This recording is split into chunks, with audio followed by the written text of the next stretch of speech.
తెలంగాణ రాష్ట్రంలోని 268 ఎస్సీ గురుకులాల్లో ఉపాధ్యాయుల సమస్యల్ని పరిష్కరించాలని బీజేపీ నేత టీచర్ ఎమ్మెల్సీ మల్క కొమరయ్య రాష్ట్ర ప్రభుత్వాన్ని కోరారు.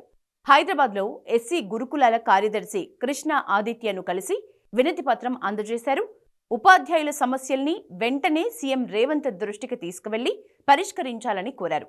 తెలంగాణ రాష్ట్ర ప్రభుత్వం గురుకులాల ఉద్యోగుల సంఘం సభ్యులు, ఉపాధ్యాయులు ఈ కార్యక్రమంలో పాల్గొన్నారు. గురుకులాల ఉపాధ్యాయులకు 317 జీవో అమలులో జరిగిన అన్యాయాన్ని ప్రభుత్వానికి వివరించారు ఎమ్మెల్సీ మల్క కొమరయ్య. 317 జీవోలో పలు అంశాల్ని చేర్చాలని కోరారు.